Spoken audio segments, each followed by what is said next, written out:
हम लोगों ने इससे पहले का वीडियो में 15 तक का प्रश्न कर लिया था। हम लोग पढ़ रहे हैं CDP child development and pedagogy, बाल विकास एवं शिक्षा शास्त्र, जो सीटेट पेपर 1 के लिए इम्पोर्टेंट है। ये सीटेट पेपर 1 का ही है, प्रीवियस ईयर का क्वेश्चन है। तो हम लोगों ने यहाँ तक कर लिया था। ग्रेड अंकों से कैसे अलग है, ठीक है, इसका आंसर हो चुका था। आज हम लोग स्टार्ट करेंगे 16 नंबर से, 16 से लेकर के 30 तक, ठीक है। तो आप सभी को स्टडी आपके यूट्यूब चैनल पर स्वागत है। मैं हूं सुजीत वर्मा। तो चलिए सेशन को स्टार्ट करते हैं। छात्राएं गणित के सवाल अच्छे से सीखती हैं, लेकिन उन्हें तब कठिनाई आती है जब उनसे उनके तर्क के विषय में पूछा जाता है। अपने आयु के लड़कों की तरह गणित में अच्छी हैं। अपनी आयु के लड़कों की तुलना में अपनी आयु की लड़की की तुलना में गणनाओं में कम कुशलतापूर्ण निष्पादन करती है। भाषिक और संगत संबंधी अधिक क्षमताएं रखती है। बताइए सेक्शन का आंसर करें। सेक्शन का राइट आंसर आपका क्या होगा? तो सेक्शन का आपका राइट आंसर होगा 2। अपनी आयु के लड़कों की तरह गणित में अच्छी है। प्रायः छात्राओं का गणित ज्ञान अपनी आयु के हिसाब से अच्छा होता है। चलिए नेक्स्ट प्रश्न पर चलते हैं। 17 नंबर, और 17 नंबर प्रश्न यहाँ पे कहता है, जो कि हर एक बार सीटेट में प्रश्न आते ही आते हैं, ये मान के चलिए।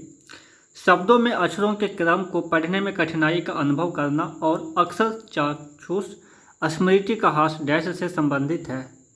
डिसलेक्सिया, डिसकैलकुलिया, डिसग्राफिया या डिसप्रैक्सिया। बताइए 17 का राइट आंसर क्या होगा? तो 17 का आपका राइट आंसर होगा फर्स्ट, डिसलेक्सिया, यानी शब्दों में अक्षरों के क्रम को पढ़ने की कठिनाई में अनुभव करना डिसलेक्सिया कहलाता है आपका। यानी डिसलेक्सिया एक ऐसा रोग है जिससे ग्रसित बालक शब्दों के अक्षरों के क्रम को पढ़ने में कठिनाई का अनुभव करता है। नेक्स्ट प्रश्न 18 नंबर प्रश्न आपका कह रहा है, सभी के लिए विद्यालयों में सभी की शिक्षा निम्नलिखित में से किसके लिए प्रचार वाक्य हो सकता है? संशक्तिशील शिक्षा, समावेशी शिक्षा, सहयोगात्मक शिक्षा, पृथक शिक्षा। बताइए 18 का आप आंसर करें। पृथक शिक्षा तो ये होगा नहीं, ठीक है, और बात है संशक्तिशील शिक्षा का, तो ये भी नहीं होगा, सहयोगात्मक शिक्षा भी नहीं होगा। तो आपका जो राइट आंसर है वो होगा आपका समावेशी शिक्षा, है ना। यानी सभी के लिए विद्यालय में सभी की शिक्षा जो है वो सभी के लिए है समावेशी शिक्षा। इस समावेशी शिक्षा में सभी एक साथ लोग बैठ करके कक्षा में बैठते हैं और पढ़ते हैं। समावेशी शिक्षा सभी नागरिकों की समानता के अधिकार को जानने तथा सभी शिक्षार्थियों को बिना किसी भेदभाव के शिक्षा के समान अवसर उपलब्ध कराती है। अतः सभी के लिए विद्यालयों में सभी की शिक्षा समावेशी शिक्षा का प्रचार वाक्य हो सकता है। चलिए नेक्स्ट प्रश्न है आपका 19 नंबर, और 19 नंबर प्रश्न यहाँ पर कहता है, प्रवाह पूर्णता, व्याख्या, मौलिकता और लचीलापन डैश के साथ संबंधित तत्व है। प्रतिभा, गुण, अपसारी चिंतन या त्वरण। तो 19 का आंसर करें। तो 19 का आपका राइट आंसर होगा फर्स्ट, प्रतिभा, यानी प्रभावपूर्णता, व्याख्या, मौलिकता और लचीलापन प्रतिभा के साथ संबंधित तत्व हैं। नेक्स्ट प्रश्न है आपका 20 नंबर, और 20 नंबर प्रश्न यहाँ पे कहता है, प्रतिभाशाली शिक्षार्थियों को डैश से जुड़े प्रश्नों पर अधिक समय देने के लिए कहा जाता है। स्मरण, समझ, सर्जन, विश्लेषण। 20 का आंसर करें। यानी प्रतिभाशाली जो शिक्षार्थी होते हैं तो उनको आपका राइट आंसर होगा सर्जन। शिक्षार्थियों को सर्जन से जुड़े प्रश्नों पर अधिक समय देने के लिए कहा जाता है। यानी प्रतिभाशाली शिक्षार्थी शारीरिक गठन, सामाजिक समायोजन, व्यक्तित्व के लक्षणों, विद्यालय उपलब्धि, खेल की सूचनाओं और रुचियों की बहुरूपता में सामान्य बालकों से बहुत श्रेष्ठ होते हैं। ऐसे शिक्षार्थियों को सर्जन से जुड़े प्रश्नों पर अधिक समय देने के लिए कहा जा सकता है। आपका नेक्स्ट प्रश्न है 21 नंबर, और 21 नंबर प्रश्न यहाँ पर कहता है, गणित में अधिक योग्यता का आकलन निम्न में से किस परीक्षण द्वारा सर्वाधिक उचित तरीके से किया जा सकता है? अभिक्षमता परीक्षण, निदानात्मक परीक्षण, स्क्रीनिंग परीक्षण, उपलब्धि परीक्षण। 21 का आंसर करें। तो 21 का आपका राइट आंसर होगा सेकेंड, निदानात्मक परीक्षण। तो आइए जानते हैं इसमें क्या होता है। निदानात्मक परीक्षण बच्चों की गणित में अधिगम योग्यता के आकलन का सर्वोत्तम उपाय होता है। नेक्स्ट प्रश्न पर चलते हैं।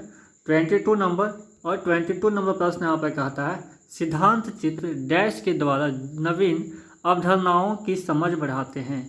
विषय क्षेत्र के बीच ज्ञान के स्थानांतरण, विशिष्ट विवरण पर एकाग्रता केंद्रित करने, अध्ययन के लिए शैक्षणिक विषय वस्तु की प्राथमिकता तय करने, तर्कपूर्ण ढंग से सूचनाओं की व्यवस्थित करने की योग्यता को बढ़ाने। तो 22 का आंसर करें, जिसमें आपका राइट आंसर होगा 4, तर्कपूर्ण ढंग से सूचनाओं की व्यवस्थित करने की योग्यता को बढ़ाने। यानी इसे और अच्छे से समझ लेते हैं। सिद्धांत चित्र तर्कपूर्ण ढंग से सूचनाओं को व्यवस्थित करने की योग्यता को बढ़ाने के लिए नवीन अवधारणाओं की समझ बढ़ाने हेतु महत्वपूर्ण है। नेक्स्ट प्रश्न में चलते हैं 23 नंबर और 23 नंबर प्रश्न यहाँ पे कहता है एल्बर्ट बैंडूरा के सामाजिक अधिगम सिद्धांत के अनुसार निम्न में से कौन सा सही है? खेल अनिवार्य है और उसे विद्यालय में प्राथमिकता दी जानी चाहिए। बच्चों के सीखने के लिए प्रतिरूपण यानी मॉडलिंग एक मुख्य तरीका है। अनसुलझा संकट बच्चे को नुकसान पहुंचा सकता है। संज्ञानात्मक विकास सामाजिक विकास से स्वतंत्र है। बताइए 23 का आंसर करें, जिसमें आपका राइट आंसर होगा 2, बच्चों के सीखने के लिए प्रतिरूपण एक मुख्य तरीका है। एल्बर्ट बैंडूरा के सामाजिक अधिगम सिद्धांत के अनुसार बच्चों को सिखाने के लिए प्रतिरूपण एक मुख्य तरीका है। जैसे कोई बालक अपने उन चहेते अभिनेताओं के व्यवहार को अपने व्यवहार में शामिल कर लेता है जैसा उन्हें वह टेलीविज़न, चलचित्र आदि में करते दिखता है। नेक्स्ट प्रश्न आपका 24 नंबर, निगमनात्मक तर्कना में शामिल है। क्या शामिल है?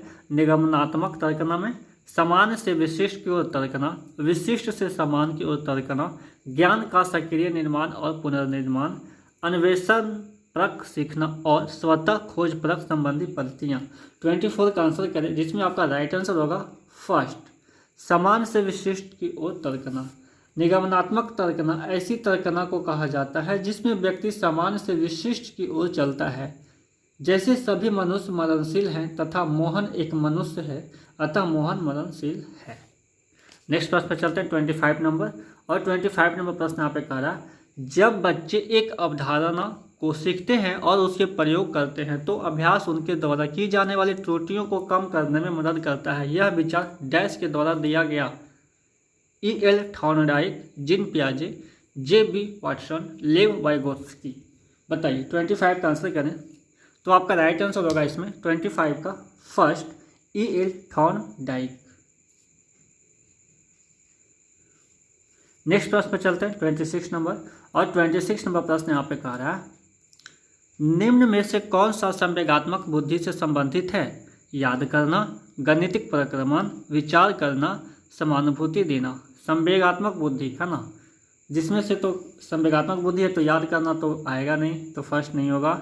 गतिक प्रक्रमण ये भी आपका नहीं होगा, आपका आएगा राइट आंसर विचार करना, ये भी नहीं आएगा।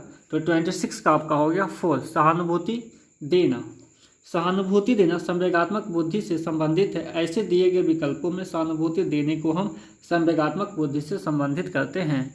और नेक्स्ट प्रश्न है आपका 27 नंबर, एक आंतरिक बल जो प्रोत्साहित करता है और व्यवहार परक प्रतिक्रिया के लिए बाध्य करता है एवं उस प्रतिक्रिया को विशिष्ट दिशा उपलब्ध कराता है। तो इसका राइट आंसर क्या होगा? अभिप्रेरण, अध्यवसाय, संवेग, वजनबद्धता। बताइए 27 का आंसर करें, जिसमें आपका राइट आंसर होगा 1, अभिप्रेरण। अभिप्रेरण एक ऐसा आंतरिक बल है जो बालक को प्रोत्साहित करता है और व्यवहार परक प्रतिक्रिया के लिए उसे बाध्य करता है एवं उसकी प्रतिक्रिया को विशिष्ट दिशा उपलब्ध कराता है। नेक्स्ट प्रश्न है आपका 28 नंबर। 28 नंबर प्रश्न यहाँ पर कह रहा है 28 नंबर प्रश्न यहाँ पर कह रहा है निम्न में से कौन सी शब्दावली प्रायः अभिप्रेरणा के साथ अंतः बदलाव के साथ इस्तेमाल की जाती है? पुरस्कार यानी प्रेरक, संवेग, आवश्यकता या उत्प्रेरण। बताइए 28 का आंसर करें, तो 28 का आपका राइट आंसर हो जाएगा 3, आवश्यकता। मनोवैज्ञानिकों ने आवश्यकता को अभिप्रेरणा की उत्पत्ति में पहला कदम बताया है। व्यक्ति में मुख्यतः दो तरह की आवश्यकताएं होती है, जैविक आवश्यकता, पहला है आपका जैविक आवश्यकता तथा सामाजिक आवश्यकता, और दूसरा है आपका सामाजिक आवश्यकता। प्रायः अभिप्रेरणा के साथ इनका प्रयोग अंतः बदलाव के साथ किया जाता है। आपका नेक्स्ट प्रश्न है 29 नंबर, डैश डैश के स्थान पर क्या आएगा? 4 यहाँ पर ऑप्शन दिया हुआ है। प्रेरणाएं अनुभूतियों के संतुष्टिकरण की अवस्थाओं तक पहुँचने और व्यक्तिक लक्ष्यों को प्राप्त करने की आवश्यकता को संबोधित करती है। प्रभावी, भावात्मक, संरक्षण उन्मुखी, सुरक्षा उन्मुखी। बताइए 29 का राइट आंसर क्या होगा? तो 29 का आपका राइट आंसर होगा 2, भावात्मक। भावात्मक प्रेरणाएं अनुभूतियों के संतुष्टिकरण की अवस्थाओं तक पहुँचने और व्यक्तिक लक्ष्यों को प्राप्त करने की आवश्यकता को संबोधित करती है। नेक्स्ट प्रश्न पर चलते हैं, जो कि लास्ट प्रश्न है 30 नंबर। निम्नलिखित में से कौन सा कारक अधिगम को सकारात्मक प्रकार से प्रभावित करता है? अनुत्तीर्ण हो जाने का भय, सहपाठियों से प्रतियोगिता, अर्थपूर्ण संबंध, माता पिता की ओर से दबाव। तो 30 का आप आंसर करें। निम्नलिखित में से कौन सा कारक अधिगम को सकारात्मक प्रकार से प्रभावित करता है? अनुत्तीर्ण हो जाने का भय, सहपाठियों से प्रतियोगिता, अर्थपूर्ण संबंध, माता पिता की ओर से दबाव। देखिए आपका अनुत्तीर्ण हो जाने का भय ये नहीं होगा, सहपाठियों से प्रतियोगिता ये भी नहीं होता। आपका राइट आंसर होगा अर्थपूर्ण संबंध, थर्ड, माता पिता की ओर से दबाव ये नहीं। तो अर्थपूर्ण संबंध अधिगम को सकारात्मक रूप से प्रभावित करता है, अर्थात सीखे जाने वाली सामग्री के सार तत्व को एक नियम के अनुसार समझकर तथा उसका संबंधगत ज्ञान से जोड़ते हुए सीखा जाता है। तो ये अब तक के थे। टोटल हो गया आपका 30 प्रश्न। इससे पहले का वीडियो में 15 प्रश्न कराया था और इस वीडियो में 15 प्रश्न, दोनों को मिलाकर हो गया आपका 30 प्रश्न।